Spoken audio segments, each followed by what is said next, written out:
Meus amigos e amigas, boa noite para todos. Com muita alegria, com a graça de Deus, estamos aqui mais uma vez para a nossa Escola da Fé.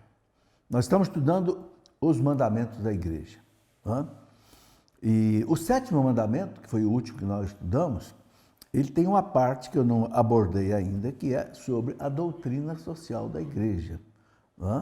Que você já percebeu que os mandamentos da igreja desdobra bastante. Não fica só no título dele, né? Não matar ou não roubar. Não, a igreja desdobra. Então, um item importante, muito importante, é a doutrina social da igreja, que é o quê? É a proposta da igreja para a solução do problema social do mundo, que é algo extremamente complicado. Bom, mas vamos primeiro pedir a Deus a sua graça, a sua bênção, a luz do Divino Espírito Santo para a nossa inteligência. Em nome do Pai, do Filho e do Espírito Santo. Amém. Vinde, Espírito Santo, enchei os corações dos vossos fiéis e acendei neles o fogo do vosso amor. Enviai, Senhor, o teu Santo Espírito, e tudo será criado, renovareis a face da terra. Oremos. Ó Deus, que instruíste os corações dos vossos fiéis com a luz do Espírito Santo, fazei que apreciemos retamente todas as coisas segundo o mesmo Espírito e gozamos sempre da sua consolação. Por Cristo nosso Senhor. Amém. Ave Maria, cheia de graça, o Senhor é convosco. Bendita sois vós entre as mulheres e bendito é o fruto do vosso ventre, Jesus. Santa Maria, Mãe de Deus, rogai por nós, pecadores, agora e na hora da nossa morte. Amém. Glória ao Pai, ao Filho e ao Espírito Santo, como era no princípio, agora e sempre. Amém. Em nome do Pai, do Filho e do Espírito Santo. Amém. Muito bem, meus amigos, antes de nós começarmos a falar da doutrina social da igreja, eu quero mostrar aqui um livro muito importante, lançado agora pela editora Canção Nova, sobre o PHN. Todo ano, no mês de julho, mês das férias, a Canção Nova faz o PHN. Então, o padre Edson, está aqui a fotinho dele, o padre Edson da Canção Nova, ele escreveu esse livro, PHN, Salvação, Esperança e Júbilo. Então, veja, é um livro fino, não é pesado, é um livro, tem poucas páginas, ele tem aqui 62 páginas. Um livro para preparar você que vem para o PHN, você que é jovem. Então ele coloca aqui 3 coisas importantes: salvação, esperança e júbilo. Principalmente porque nós estamos no ano jubileu, um ano de graças especiais. Então você que vem para o PHN, você quer se preparar, leia esse livrinho. Um padre da Canção Nova, padre Edson de Oliveira, que preparou para você. Está aí, olha que beleza. Muito bem, nosso assunto de hoje é doutrina social da igreja. Por que eu estou trazendo esse assunto aqui? Por 2 motivos importantes. Primeiro, que o nosso catecismo, aqui no parágrafo, a partir do parágrafo 2419, o catecismo começa a falar da doutrina social da igreja, dentro do 7º mandamento. Entende? Então, é uma parte muito importante que a igreja começou lá desde o Papa Leão XIII. Aliás, o Papa Leão XIV, ele se baseou muito no Papa Leão XIII para assumir esse nome Leão XIV. E um ponto muito forte do Papa Leão XIII foi exatamente a doutrina social da igreja, porque a doutrina social da igreja começou exatamente com o Papa Leão XIII na encíclica Rerum Novarum, que em latim quer dizer das coisas novas. Eu vou explicar isso daqui. Então, eu só quero dizer o seguinte, é algo muito importante para os dias de hoje. Bom, o que é a doutrina social da igreja? Tem um cardeal da igreja, o cardeal Camilo Ruini, muito importante, ele disse o seguinte: a doutrina social da igreja é como uma verdadeira revolução antropológica quer dizer humana, cuja proposta é o quê? Anunciar a verdade de Cristo na sociedade. A sociedade é que vive todos esses conflitos sociais, né? Então, qual é a missão da doutrina social da igreja? Ele disse, né? É uma proposta de anunciar a verdade de Cristo na sociedade. Ou seja, a doutrina social da igreja é o anúncio da verdade de Cristo na sociedade pelo Evangelho. Não é buscar a justiça social nem por um capitalismo selvagem, que só pensa no lucro, mas também não é buscar, né, no marxismo, comunismo, que é ateu, materialista, que odeia Deus, odeia a religião. Então a igreja quer colocar a palavra dela. Inclusive, o Vaticano publicou um compêndio de doutrina social da igreja, bastante amplo, umas 600 páginas, e que eu sei que muito poucas pessoas leram. Eu já tive oportunidade de, em palestras, perguntar quem que já leu aí o compêndio do Vaticano sobre doutrina social. Uma pessoa no meio de 500, 600 levanta a mão. Então, o que eu fiz? Eu pedi para um professor que é doutor em teologia, o professor Paulo César da Silva, inclusive foi professor aqui na Faculdade de Teologia da Canção Nova. Ele escreveu uma síntese da doutrina social da igreja, esse livrinho aqui. Síntese, o que é a doutrina social da igreja? Ele resumiu em poucas páginas, mais ou menos 100 páginas, o que o compêndio do Vaticano conta 600 páginas. Então, quem quiser conhecer assim, a doutrina social da igreja, tem esse livrinho que pode ajudar. Esse livro aqui, na nossa editora Cleofas, você encontra também na Canção Nova e em outros, outros lugares aí. Bom, então vamos caminhar nessa direção, entender o que é a doutrina social da igreja. Bom, como é que tudo começou? Por que a doutrina social da igreja foi elaborada? Porque o mundo entrou no século XVIII na chamada Revolução Industrial. Começou na Inglaterra, passou para a Alemanha, para a França, etc. Então, a Revolução Industrial, onde o trabalho artesanal, o trabalho era só manufaturado, ele foi substituído pelo trabalho assalariado e uso das máquinas. A Revolução Industrial desenvolveu a máquina. Então, a maioria da população no campo veio para as cidades, vivendo assim num verdadeiro subemprego, sem direitos trabalhistas. Às vezes a pessoa trabalhava 12 horas por dia, não tinha as leis trabalhistas de hoje, não tinha férias, 13º, fundo de garantia, nada disso. Morando mal, resultado, essa Revolução Industrial mudou o mundo. De repente, porque veio o emprego do aço, veio o emprego da energia elétrica, que foi dominada, vieram os combustíveis do petróleo, o motor à explosão, a locomotiva, o carro, o uso de produtos químicos novos. Então, olha o que aconteceu. Londres, de 800 mil pessoas, em 1780, Londres passou para mais de 5 milhões em 1880, ou seja, no intervalo de 100 anos, de 800 mil passou para 5 milhões. Ou seja, houve um caos social. Por quê? Porque o povo do campo veio para a cidade e vivia numa situação deplorável. Aí o que aconteceu? Surgiram duas propostas para resolver o problema. A primeira proposta foi a proposta do marxismo, que foi rejeitada pela igreja. Aí a igreja, então, lançou a proposta dela, que é a doutrina social da igreja. Então, você entende por que nasceu a doutrina social da igreja. Então, aqui eu vou dar uma explicação rápida sobre cada um dos casos. Vou começar falando da proposta do marxismo, que foi a primeira proposta que apareceu. Então, o seu Frederico Engels lançou uma obra, A Situação da Classe Trabalhadora na Inglaterra, em 1845. Junto com o livro O Capital, de Karl Marx. Karl Marx morreu em 1894. E depois o Marx lançou também, em 1848, o Manifesto Comunista. Então, estas obras, o que propunham? Propunham resolver o problema social, só que na linha marxista. Qual é a linha marxista? Luta de classe.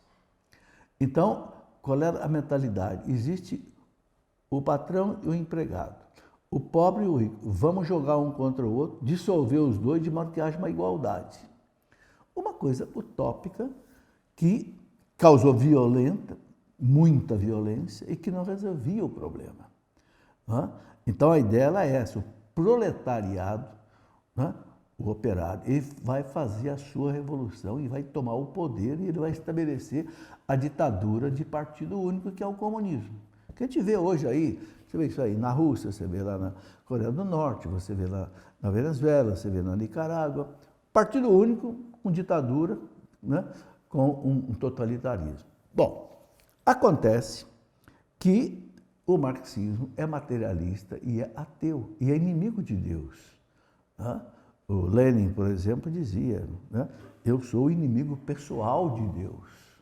Olha que coisa. Porque a mentalidade era essa. Não, porque Deus, a religião é o ópio do povo. Ópio quer dizer droga, né? Então, a religião não deixa a pessoa se libertar. Ela fica pensando, eu posso sofrer aqui à vontade, porque depois eu vou para o céu. Então, eu não vou buscar uma situação melhor aqui nessa vida. Mas não é isso que a igreja ensina. Mas baseado nessa mentalidade errada, né? Então o marxismo ele nasceu estruturado sobre a luta de classes para haver uma igualdade social. Isso é uma utopia. Igualdade social nunca vai existir. O próprio Jesus disse, pobre vocês vão ter sempre com vocês. Então o marxismo ele é maquiavélico. Maquiavélico quer dizer, os fins justificam os meios. Não importa, tudo que eu precisar fazer para aplicar essa luta de classe, eu vou fazer. Não importa a moral, não importa a verdade, né? Não há liberdade religiosa, não há liberdade de locomoção, de ir e de vir. O marxismo elimina todas as religiões. Veja, por que a Rússia foi o primeiro país do mundo que legalizou o aborto? O primeiro país do mundo que legalizou o aborto foi a Rússia. Por quê? Porque exatamente não tem religião, não tem moral, não tem mais nada, ok?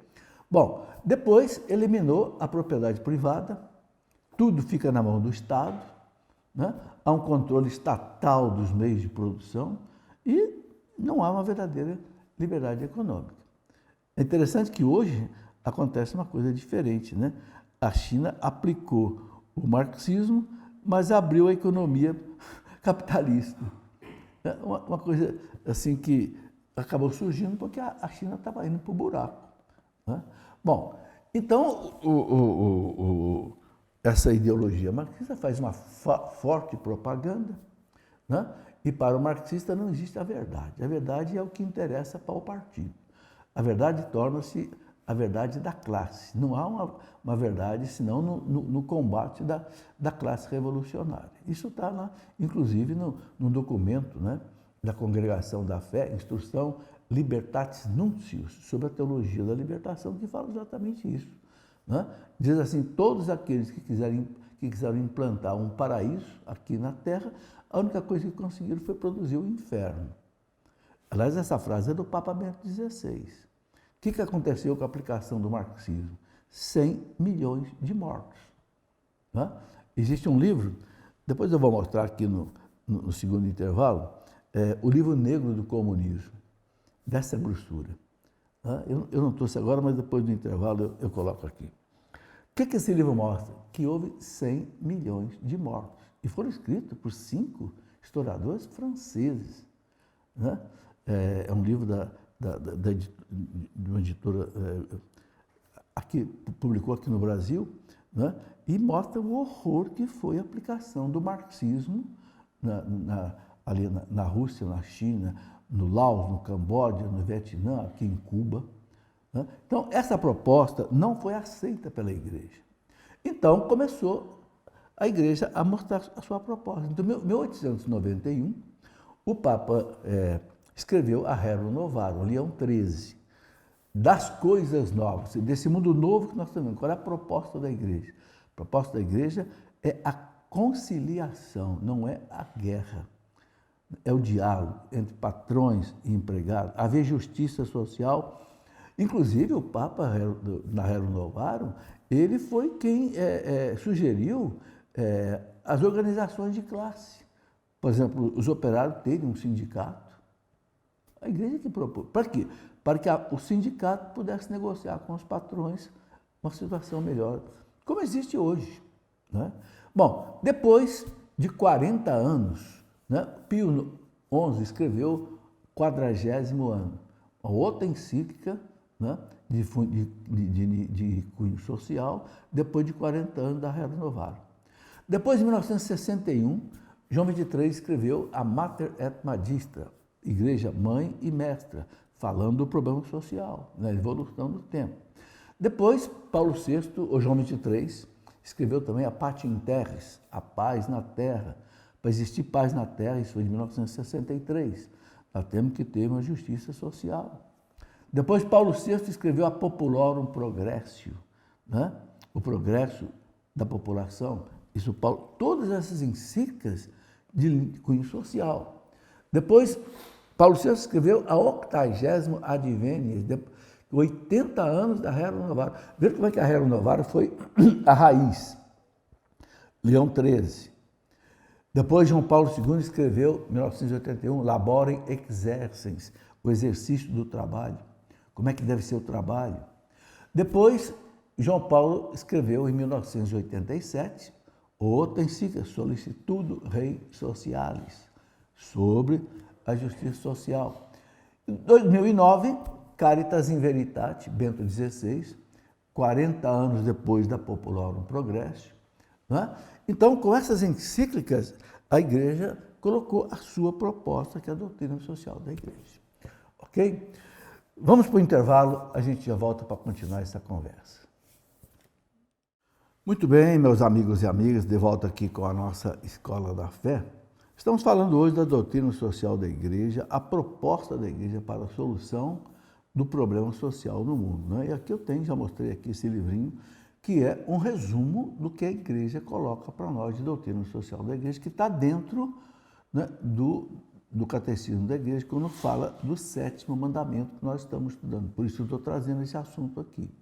Né? E eu falei aqui no primeiro bloco de um livro, né, chamado O Livro Negro do Comunismo, e aqui eu quero mostrar ele para vocês. Olha o tamanho desse livro.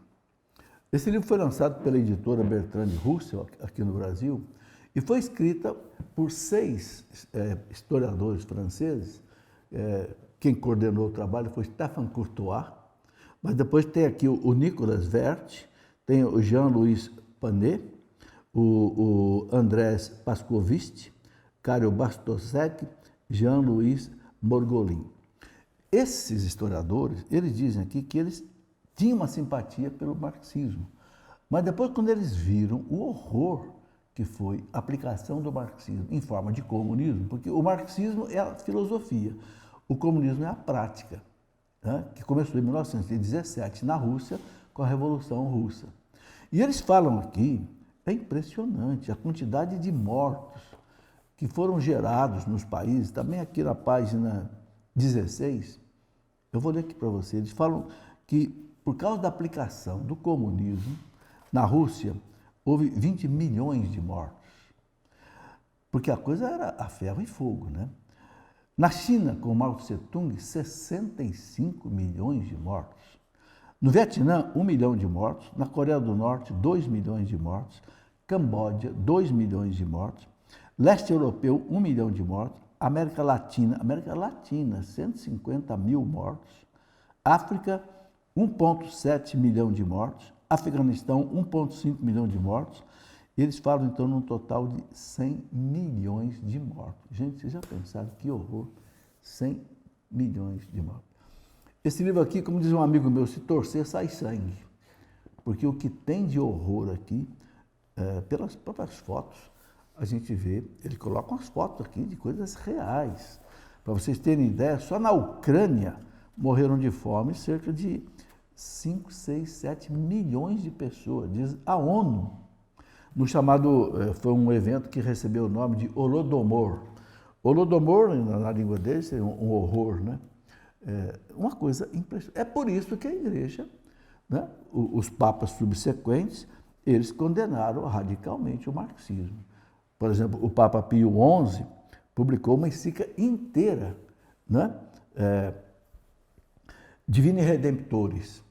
Divini Redemptoris é uma encíclica do Papa Pio XI, de ponta a ponta ele escreveu só para condenar a prática marxista e comunista. Bom, aqui é uma coisa muito interessante. Em 1979, estava muito vigente aqui na América Latina a teologia da libertação de linha marxista. Então, o Papa João Paulo II, ele esteve, inclusive, ele tinha acabado de ser eleito, ele foi eleito em 1978, em 79, João Paulo II veio aqui na Conferência dos Bispos da América Latina, o CELAM, Conferência Episcopal Latino-Americana.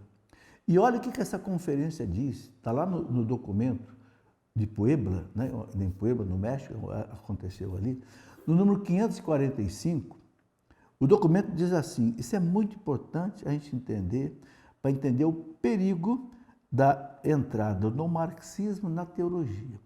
Olha o que disseram os bispos que estão nesse documento. Cumpre salientar aqui o risco de ideologização a que se expõe a reflexão teológica, quando se realiza a partir de uma praxis que recorre à análise marxista. O que eles estão dizendo? O perigo da reflexão teológica numa análise marxista. Eles disseram o seguinte, suas consequências são, primeiro, a total politização da existência cristã. Ou seja, a vida cristã vira uma vida meramente politizada.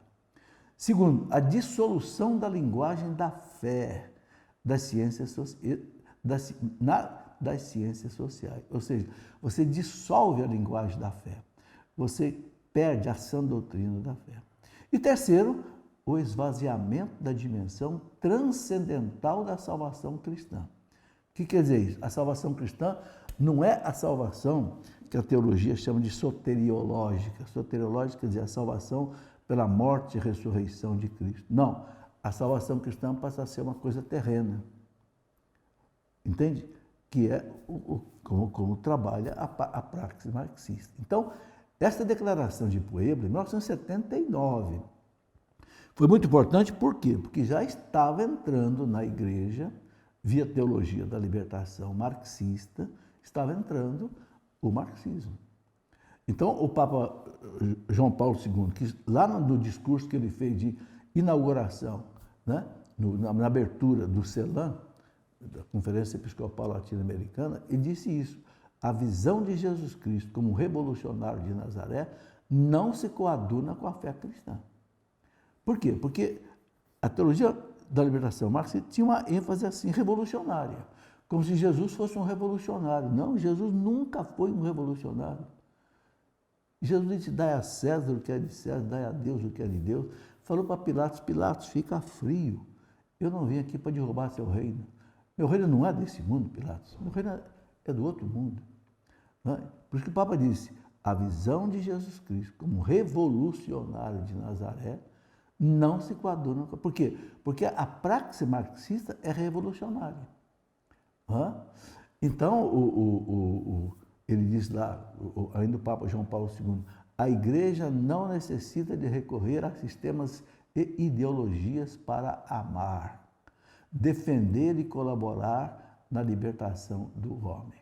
Está lá do discurso dele. E o documento de Puebla, no 486, ainda diz o seguinte, a libertação cristã usa meios evangélicos, com a sua eficácia peculiar e não recorre a algum tipo de violência, nem à dialética da luta de classes ou à praxis ou análise marxista. Então, o documento de Puebla, 1979, deixou muito claro, a libertação cristã usa meios evangélicos, ou seja, a caridade, a conversão, o apelo à consciência, mas nunca recorre à violência e nem à dialética da luta de classe. A dialética da luta de classe é jogar pobre contra rico, homem contra mulher, branco contra negro, homossexual contra heterossexual, enfim, marido contra mulher. É interessante isso, pais contra filhos. É meio uma ideologia revolucionária. Claro que a igreja, né, nunca aceitou isso. Bom, Leão XIII, então, ele lançou a encíclica dele, Rerum Novarum, e olha o que ele disse. Os socialistas os adeptos da teologia do marxismo, né, na sociedade. Os socialistas, para curar este mal, que mal? a injustiça social. Instigam nos pobres o ódio invejoso contra os que possuem e pretende que toda a propriedade de bens particulares deve ser suprimida, que os bens de um indivíduo qualquer devem ser comuns a todos e que a sua administração deve voltar para os municípios ou para o Estado mediante esta transladação, né? e das comunidades que elas proporcionam entre os cidadãos, lisonjeiam-se de aplicar um remédio eficaz aos males presentes. Ou seja, o Papa está dizendo o seguinte, essas providências do marxismo para acabar com a propriedade privada, colocar todos os meios de produção na mão do Estado, ele diz isso não resolve o problema. E ele coloca, mas semelhante teoria, longe de ser capaz de pôr fim ao conflito, prejudicaria o operário se fosse posto em prática. Veja, o marxismo diz que ele veio para ajudar o operário, e o Papa está dizendo assim, isso vai prejudicar o operário. Pelo contrário, ele diz, é sumamente injusta por violar os direitos legítimos dos proprietários, viciar as funções do Estado. A função do Estado não é ser proprietário de tudo. E tender para a subversão completa do edifício social. Quer dizer, coloca uma revolta dentro da própria sociedade. Está na Rerum Novarum, número 3. O que eu queria sugerir aqui não é mostrar aqui toda a encíclica do Papa, de jeito nenhum, que ela é grande, mas eu queria sugerir que lessem a Rerum Novarum, né, do Papa Leão XIII, que aí você vai entender com mais profundidade as coisas. Né? No número 4 da Rerum Novarum, Leão XIII fala assim, esta conversão da propriedade particular em propriedade coletiva, ou seja, tudo na mão do Estado, tão preconizada pelo socialismo, não teria outro efeito senão tornar a situação dos operários mais precária, retirando-lhes a livre disposição do seu salário e roubando-lhes por isso mesmo toda a esperança e toda a possibilidade de engrandecerem o seu patrimônio e melhorarem a sua situação. Ou seja, a primeira coisa que o Papa bateu forte na Rerum Novarum foi contra a questão de vamos acabar com a propriedade privada. E eu fiquei muito assustado numa dos últimos encontros que o Papa Francisco estava presente, e isso eu vi aí na internet, né? E o líder do movimento Sem Terra aqui no Brasil, Stedley, falou num discurso na frente do Papa o seguinte, temos que acabar com toda a propriedade privada.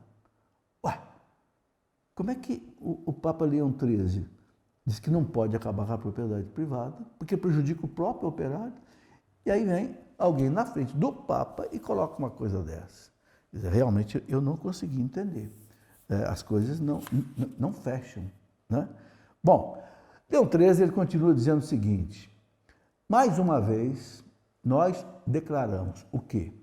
O remédio para esses males da sociedade não será jamais a igualdade subversiva das ordens sociais. Né? A sociedade humana, tal qual Deus a estabeleceu, é formada de elementos desiguais. Por que ele fala isso? Porque o socialismo, o marxismo, quer igualar tudo. Né? Então o Papa fala, a sociedade humana, como Deus estabeleceu, é formada de elementos desiguais. E é mesmo, né? Como desiguais são os membros do corpo humano. Torná-los todos iguais é impossível. Resultaria isso a própria destruição da sociedade humana. Entenderam a comparação que o Papa faz? É o seguinte, o marxismo, ele quer igualar todo mundo. Joga um contra o outro, de modo a você igualar todo mundo. Só que o Papa fala, Deus não fez o mundo assim. Deus fez todos desiguais. Tem que haver uma unidade na diversidade. Ele fala, assim como o corpo humano não funcionaria se fosse todos os órgãos iguais, mas se o corpo inteiro fosse só coração, não haveria corpo humano. A sociedade também. Se você igualar tudo, você acaba com a sociedade humana. É o Papa Leão XIII colocando a questão. Bom, ele escreveu, o Papa Leão XIII ele foi Papa de 1878 a 1903. Numa encíclica que ele escreveu, chamado Quo Apostolite Numeris, que é de 1871, ele fala o seguinte: peste mortífera, ele chamando o marxismo de peste mortífera, que invade a medula da sociedade humana e a conduz a um perigo extremo. O Papa começa dizendo que deseja apontar esta peste mortal que se introduz como uma serpente por entre as articulações mais íntimas dos membros da sociedade humana e a coloca num perigo extremo. Veja, o número 1 da encíclica Quo Apostolite Numeris. Quer dizer, o Papa não falou sobre a questão só na Rerum Novarum, ele falou também em outros pronunciamentos dele. Ele diz assim, né? Esta audácia de homens pérfidos que ameaça com uma ruína cada vez mais grave a sociedade civil e enche de inquietação e temor todos os espíritos, tira a sua origem e a sua causa dessas doutrinas envenenadas que em tempos anteriores, espalhadas como germe de corrupção entre os povos, têm produzido a seu tempo frutos deletérios. Quer dizer, a gente não precisa nem aprofundar mais, porque o que o Papa Leão XIII disse já foi suficiente para abrir a questão, né? Então, por exemplo, o Pio IX, né, 1878, Pio IX coloca a mesma coisa numa encíclica chamada Quanta Cura. E João Paulo II, né, também coloca a questão nas suas encíclicas, né? Por exemplo, João Paulo II diz o seguinte: nesta luta contra um sistema capitalista selvagem, o que é o sistema capitalista selvagem? Que a igreja também condena. O capitalismo, há um capitalismo bom, a igreja fala. Aquele capitalismo onde o lucro se reverte em favor, né, da própria empresa, para aumentar a quantidade de empregos, se reverte também para o maior benefício dos operários. Mas há um capitalismo selvagem, aquele capitalismo onde existe uma exploração do ser humano, onde só se visa o lucro. Mas aí o Papa João Paulo II diz o seguinte: nessa luta contra um tal sistema, né, o capitalismo selvagem, não se veja como modelo alternativo o sistema socialista, que de fato não passa de um capitalismo de Estado. Interessante que o Papa coloca: você sai do capitalismo selvagem para um capitalismo de Estado, onde o Estado passa a ser o dono de tudo, né? Mas ele fala, mas uma sociedade do trabalho livre, de empresa e da participação. É outra coisa que funciona melhor. Então a igreja reconhece, né? A igreja reconhece a justa função do lucro, diz o Papa, como indicador do bom funcionamento da empresa. Está lá nos centésimos anos, número 35. Muito bem, intervalo? Vamos lá para o nosso intervalo, a gente já volta daqui a pouquinho. Bom, então, meus amigos e amigas, nós estamos aqui de volta com a nossa Escola da Fé. Estamos conversando hoje um pouco sobre a doutrina social da igreja. Se você quiser conhecer, tem esse livrinho aqui na nossa editora, é uma síntese feita por um professor excelente, doutor em teologia, e inclusive a tese de doutorado dele foi sobre João Paulo II. O que é a doutrina social da igreja? Quem quiser conhecer, aqui você tem um resumo numa página, no livro de 100 páginas. Quero mostrar a você também esse livro, No Coração da Igreja. É um livro que eu trago aqui, foi no coração da igreja que Deus Pai depositou, né, as riquezas da nossa fé. Então, Deus colocou aí essa nossa riqueza. E essa riqueza é mostrada aqui através de grandes homens, grandes matérias. Então, eu fiz um trabalho de sintetizar, nesses 20 séculos da igreja, documentos muito interessantes, palavras muito interessantes de grandes santos da igreja, de todos os tempos. Por isso que eu chamei de No Coração da Igreja. Ok?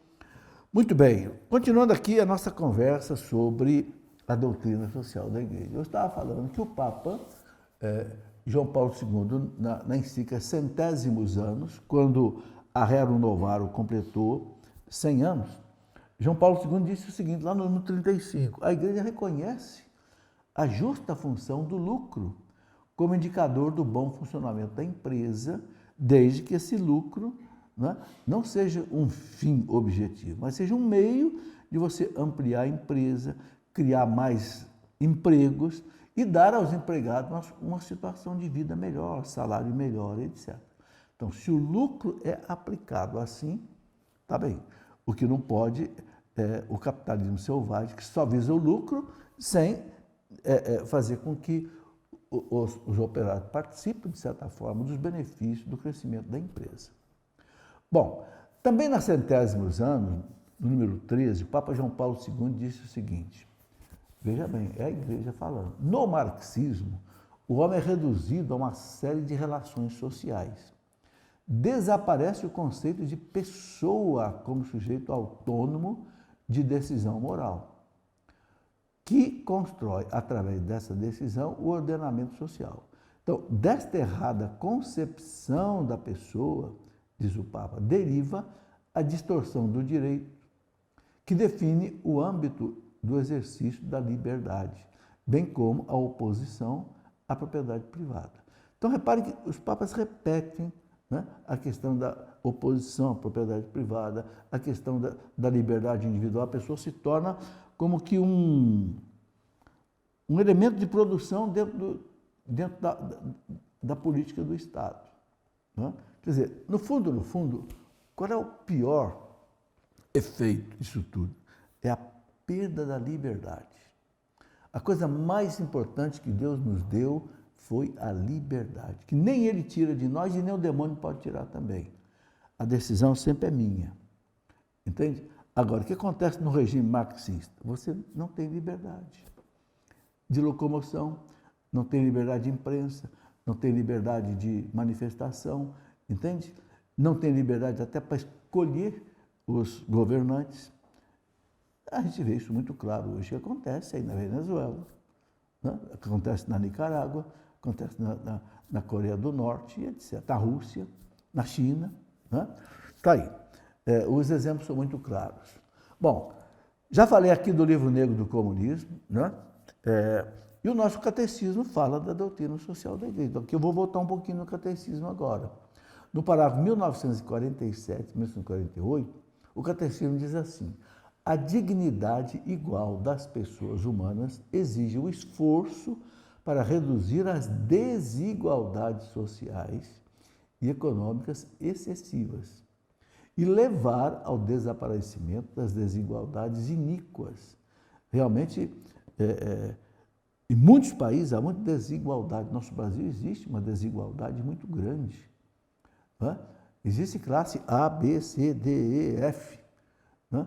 Existe aquele que recebe aí 100 salários mínimos e outro que recebe 1 salário mínimo para viver. Então há realmente... Agora, isso não pode ser resolvido pela violência, pela luta de classe. Então o que a igreja propõe? Que hajam leis justas que regulem isso.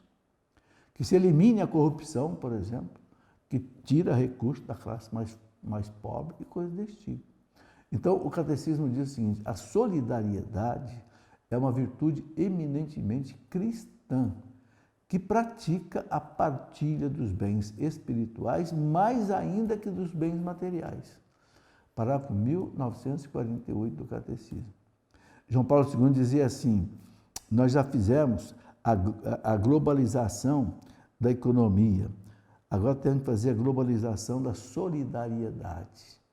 Então, essa palavra solidariedade, dentro da doutrina social da igreja, é o coração.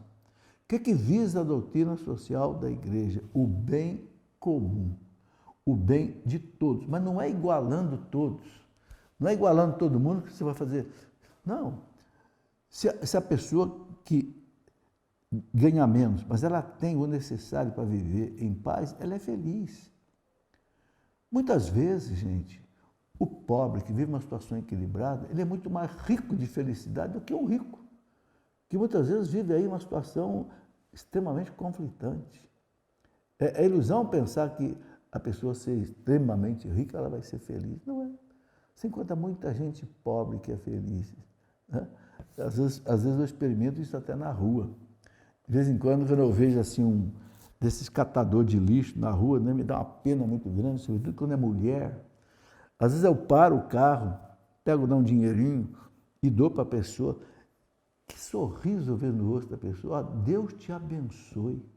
Que coisa linda, por causa de uma esmola que ela recebeu.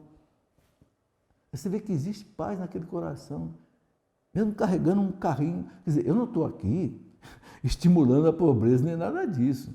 Eu estou dizendo que muitas vezes a pessoa que é pobre, não estou falando miserável, muitas vezes é mais feliz do que uma pessoa rica.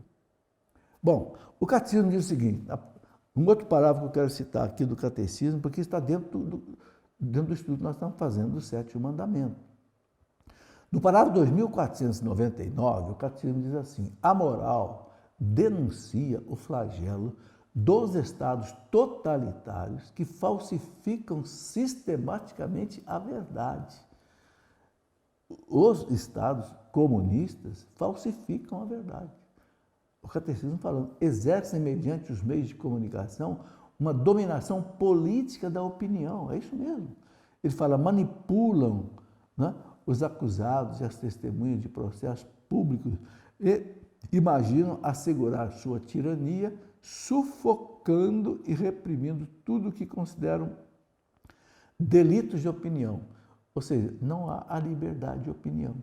Então, o sistema totalitarista, o sistema comunista, ele impede a livre expressão das pessoas. O catecismo fala em delitos de opinião, reprime, né, delitos de opinião entre aspas, né? Nem sempre é verdade. Ainda o catecismo, no parágrafo 2425, era bom ler no catecismo todos esses parágrafos, aí você tem um entendimento melhor. Ele fala assim, aqui o catecismo aqui ele apresenta apenas um resumo, né? Ele fala assim, a Igreja tem rejeitado as ideologias totalitárias e ateias. O pior de tudo é que esses regimes totalitários, eles são ateus. Veja o que acontece na Nicarágua hoje, uma perseguição tremenda contra a Igreja, expulsão até das missionárias da caridade da Madre Teresa de Calcutá, até isso, né? Então, o catecismo fala que a Igreja tem rejeitado as ideologias totalitárias e ateias associadas, nos tempos modernos, ao comunismo ou ao socialismo. Além disso, na prática do capitalismo, ela recusou o individualismo e o primado absoluto da lei do mercado sobre o trabalho humano. Então, veja que a Igreja ela rejeita tanto o socialismo comunista, ateu, materialista, mas ela rejeita também um capitalismo que apenas fica sujeito à lei do mercado. A lei do mercado é boa, mas a lei do mercado ela tem que ser regulamentada. Por quê? Porque muitas vezes surgem os cartéis, né? Surgem os lobbies.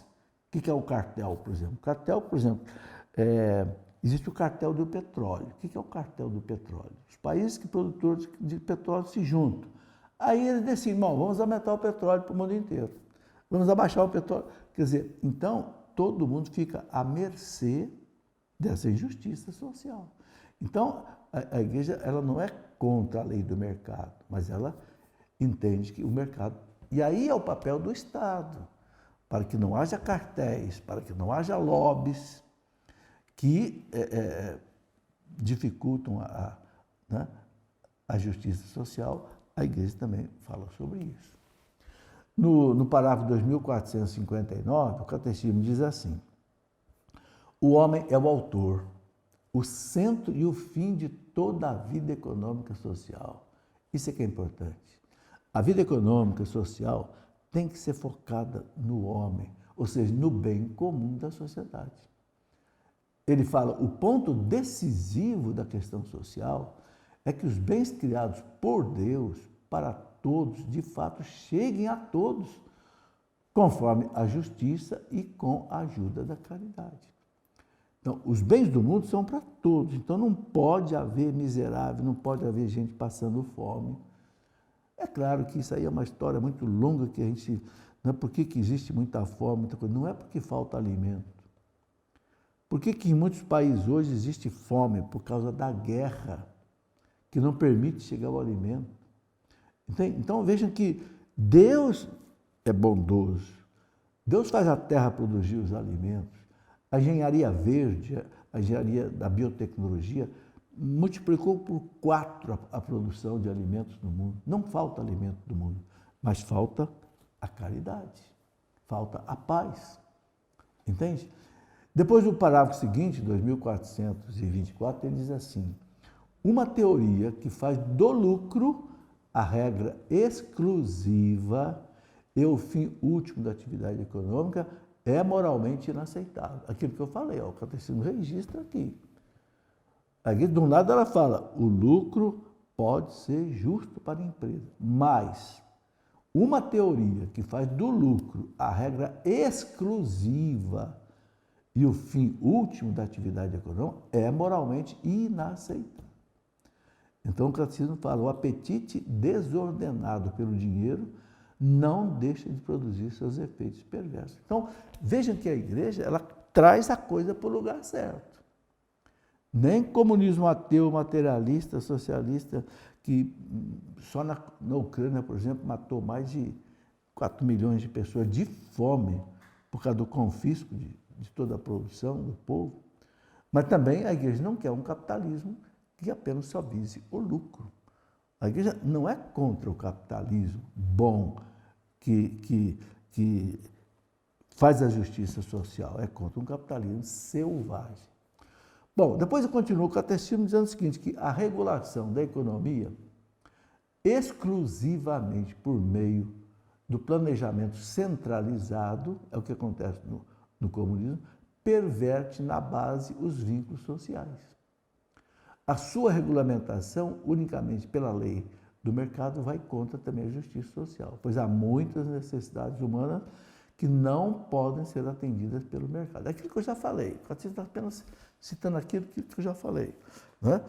A lei de mercado é boa, mas ela não pode ser absoluta, porque pode provocar. Né? Depois, o catecismo fala também do salário justo. Parágrafo 2434, o salário justo é o fruto legítimo do trabalho. Recusá-lo ou retê-lo pode constituir uma grave injustiça. Claro, sem o salário, o operário não vive, o trabalhador não vive. Então ele diz, para se avaliar a remuneração equitativa, ou seja, justa, é preciso levar em conta ao mesmo tempo as necessidades e as contribuições de cada um. Claro, aquele que contribui mais, aquele que trabalha mais, ele merece um salário maior do que aquele que faz menos. Mas tudo dentro de uma justiça. Né? Depois o catecismo fala também da greve. Olha que interessante. Parágrafo 2435 fala assim: a greve é moralmente legítima quando se apresenta como um recurso inevitável, e mesmo necessário em vista de um benefício proporcionado.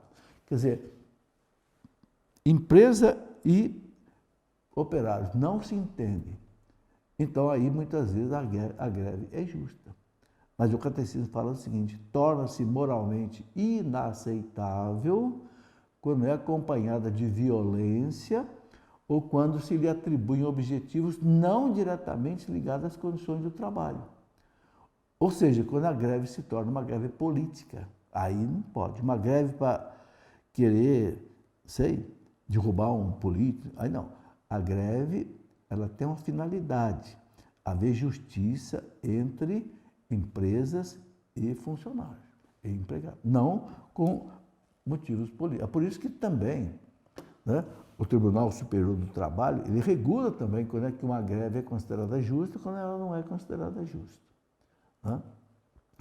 E mais ainda, o catecismo fala o seguinte, que as nações ricas têm uma responsabilidade moral grave para com aquelas que não podem garantir sozinhas os próprios meios de seu desenvolvimento, ou que foram impedidas de fazê-lo por trás dos acontecimentos históricos. Então a igreja, né, pede que as nações ricas ajudem as nações pobres, às vezes fazendo transferências de tecnologia no campo da agricultura e outros campos da ciência. Né? Enfim, é aquilo que João Paulo chamava de globalização da solidariedade. Bom, meus amigos, aqui então um resumo muito rápido da doutrina social da igreja. Nesse pequeno livro você pode aprofundar a questão, entende? E aí a gente vai pensando de acordo com aquilo que a igreja nos ensina. Um grande abraço a todos. Eu peço a algum sacerdote ou diácono que nos dê a sua bênção para a gente completar essa aula. Em nome do Pai, e do Filho, e do Espírito Santo. Amém.